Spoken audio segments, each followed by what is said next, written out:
Hi everyone, I'm Karis and welcome to my corner of the internet where I talk about books and other things that I enjoy. We're in a slightly different location today, the reason for that being that my bedroom where I normally film my videos is right next to the room where my dad is currently working from home, and he's on a lot of calls today. So just to save his voice being in the background of all my videos and my voice being in the background of all of his Zoom calls, I just decided to come and film downstairs. So I hope you don't mind the different setting too much. But that being said, today I'm going to be talking about 5 Victorian books that I really want to get around to reading. This is very much inspired by Victober, which is something that happens every October where people are encouraged to read as many Victorian books as possible. So I myself didn't actually take part in Victober this year, but I have been seeing lots of Victorian content from lots of people that I watch, lots of people that I follow on Twitter and Instagram, and it really made me think about how much Victorian literature I've read and really has inspired me to want to pick up some more Victorian literature. So considering I am an English graduate, I have a degree in English literature, I am pretty surprisingly not very well versed in Victorian literature. I've read a couple of the classics like Jane Eyre, Wuthering Heights, but there are a lot of authors that I haven't read any books from. 4 of the authors I'm going to mention today, it will be my first time reading their work, but it is a period of history that I was really interested in when I studied it. I only did history up until GCSE, and that is something that I kind of regret. I do kind of wish with my degree that I had been better versed in historical context going into it, because I feel like I would have got a lot more out of it that way. But that doesn't mean that I can't learn some more about the era now. So I've picked some books that I hope will be a good place to start, and while I'm reading them, when I get around to them, I'm hoping to read up more around the specific concepts and contexts that are relevant to each of the books. I'm particularly interested in social history and learning about the lives of everyday people, so I will definitely be looking into that and lots of different social contexts when I get around to these. But that's enough waffling about why I would like to read these books. I will just get into talking about them. The first one that I may as well mention is the only one that's written by an author that I've already read from, and that is Charlotte Bronte. I would really like to get around to reading Valet.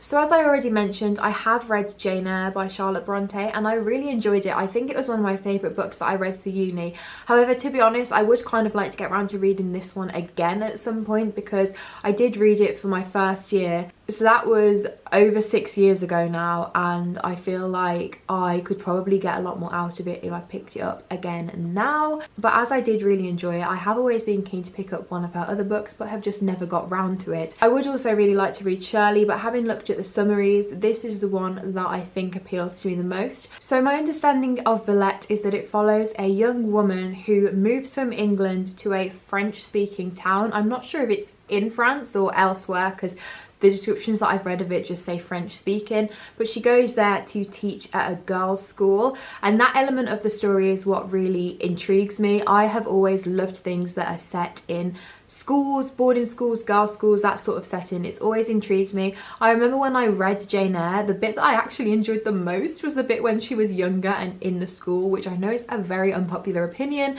because most people find that bit of the book really boring. So I'd be really interested in rereading it and seeing if that is the bit that I still enjoy. But from reading the plot summary, that comparison just sprung to mind.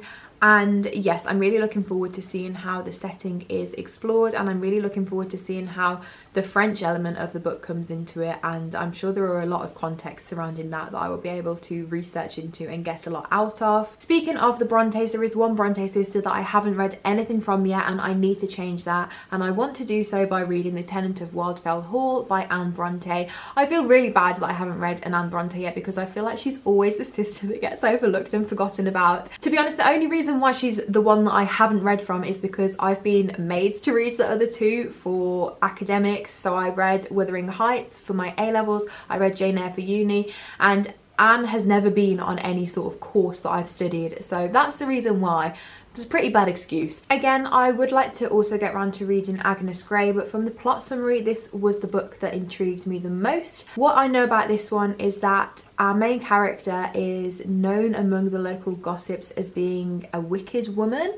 I don't think they really like her, but we begin to learn throughout this book that she is actually estranged from her husband, who's really abusive, and she's just desperate to protect herself and her son. I believe that this has some basis in Anne Bronte's own experiences with her brother Bramwell, who was an alcoholic.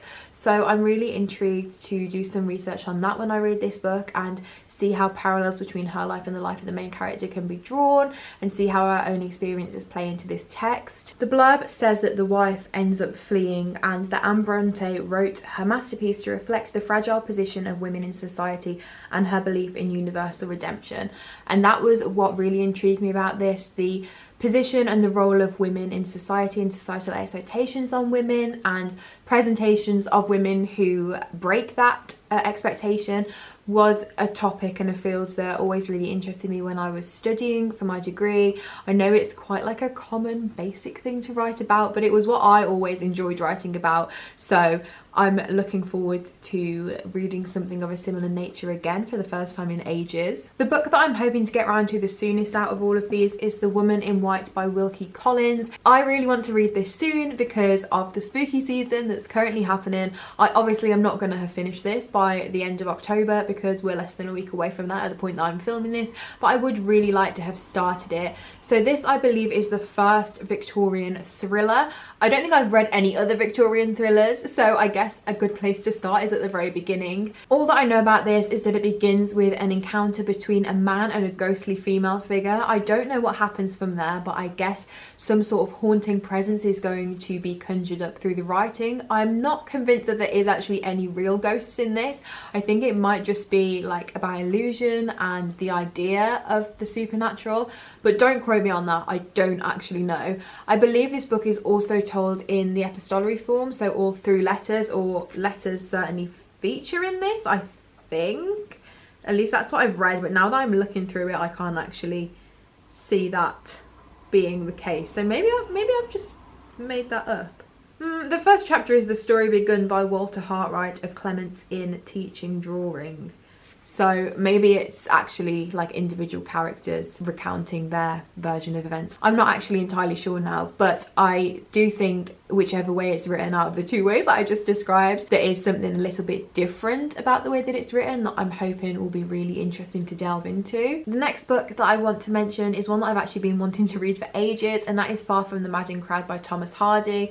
I first wanted to pick this up when the film came out, and I believe that was like 4 or 5 years ago now. I remember seeing the trailer and really thinking that it looked really beautifully filmed, and thinking I need to read that book before I see the film. But as I haven't read the book, I am yet to watch the film either. This book, I believe, follows a woman who moves to a farm and decides that she's going to run the farm. I'm not sure if there's some familial connection with the farm or not. That is all I know about it, but as I was saying with the Tenant of Wildfell Hall, I am really interested to see how the female character is presented in this novel, particularly given the fact that this book is written by a man, whereas obviously the Tenant of Wildfell Hall was written by a woman, although I believe that's one of the books that was published under a pseudonym, because I know the Brontes originally wrote their books as Bells with male names. Although I do want to get around to this one soon, I think I might put it off until the spring. There's just something about this whole countryside idyll that I'm picturing in my head when I think about this book,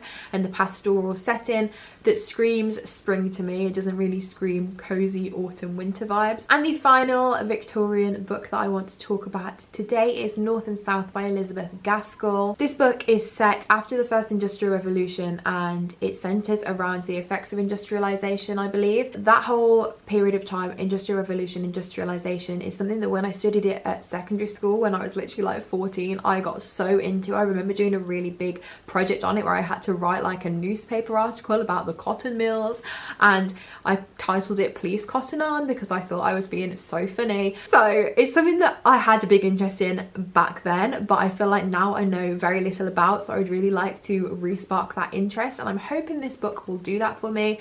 All that I know about it is that it follows a young woman who is moved from the south up to the north, and she gets involved in some industry there. I'm not entirely sure what industry it is off the top of my head, but I'm really interested particularly in looking at how the class differences are dealt with, and I find this whole idea of North and South just so interesting because it's something that is still relevant in today's society.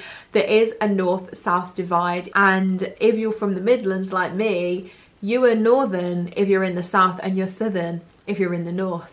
No one will acknowledge that the Midlands exists.